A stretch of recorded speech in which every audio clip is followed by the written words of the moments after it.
वैशाली के महनार में 14 साल की नाबालिग बेटी की निशान हत्या पर बिहार सुलग रहा है। बेटी के साथ हुई दरिंदगी से पूरा बिहार मर्माहत है और इंसाफ की खातिर प्रदर्शनों का सिलसिला जारी है। मुजफ्फरपुर में भूमिहार ब्राह्मण सामाजिक फ्रंट द्वारा वैशाली की बेटी के लिए इंसाफ की मांग के साथ कैंडल मार्च निकाला गया। इस आक्रोश मार्च का नेतृत्व मंत्री सुरेश शर्मा कर रहे थे। कैंडल मार्च में फ्रंट के नेता और पूर्व मंत्री अजित कुमार की भी अहम भागीदारी रही। इस दौरान वैशाली के करनौती गांव में दरिंदगी की शिकार बेटी के हत्यारों की फांसी की मांग के साथ ही मामले में स्पीडी ट्रायल के जरिए जल्द न्याय की मांग गूंजी। आपको बता दें कि भूमिहार ब्राह्मण सामाजिक फ्रंट ने महनार के करनौती पहुंचकर पीड़ित परिवार को सांत्वना दी थी। गौरतलब है कि 14 सितंबर को 14 साल की नाबालिग के साथ दरिंदगी की हदें पार की गई थी। हैवानों ने उसे मौत के घाट उतारने से पहले उसके हाथ पैर भी तोड़ दिए थे। जिस्म पर नाम मात्र के कपड़े छोड़े थे। पूरे दिन और पूरी रात ढूंढने के बाद अगले दिन सुनसान जगह पर उसकी लाश मिली थी। बेटी के साथ हैवानियत से बिहार शर्मसार है, जनता नाराज है और प्रशासन सवालों के घेरों में है। काजल चौधरी, तिरहुत न्यूज, मुजफ्फरपुर।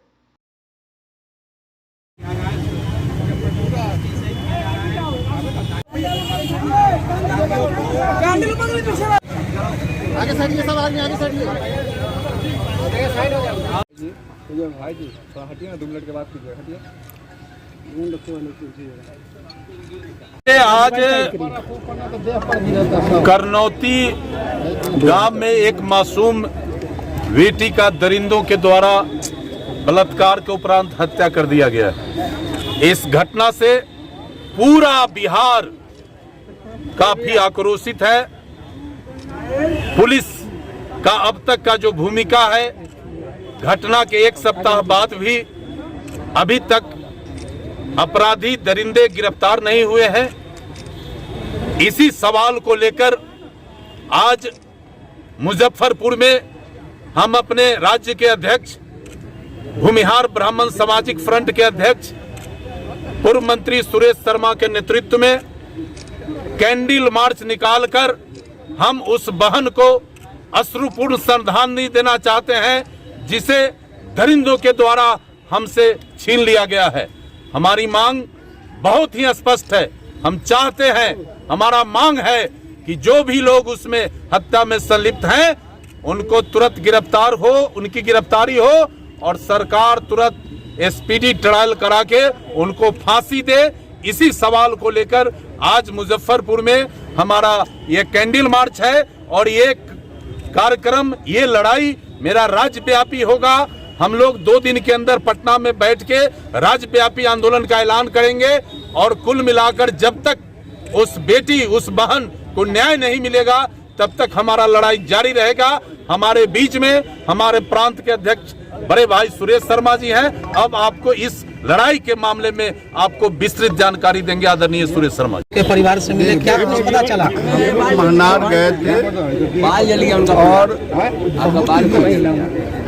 वह परिवार गरीब परिवार है।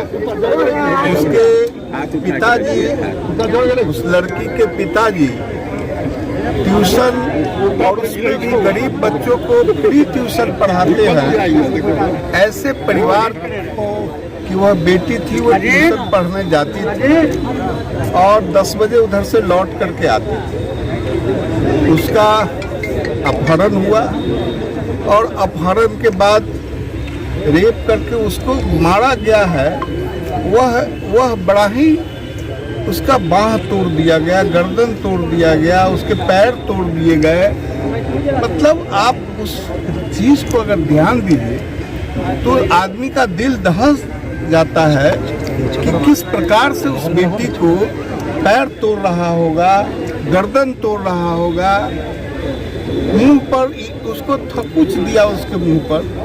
इस तरह की हत्या और इस तरह का इसकी जितनी भर्त्सना की जाए, इसलिए पूरा बिहार के लोग इस घटना से काफ़ी आक्रोशित और काफ़ी चिंतित है और वो सोचते हैं कि आखिर मेरी बेटी ट्यूशन पढ़ने, स्कूल पढ़ने कैसे जाएगी ये समस्या आज लोगों के बीच खड़ा हो गया है। इसलिए इस तरह की घटना का पुनरावृत्ति तो नहीं ही हो, इसके लिए हम लोग हर तरह का प्रयास कर रहे हैं। आज कैंडल मार्च के द्वारा हो रहा है, आगे भी ये संघर्ष जारी रहेगा ताकि उस तरह के आदमी उस दरिंदे को पकड़ करके उसको सजा दे करके फांसी की सजा हो, इससे कम नहीं होना चाहिए।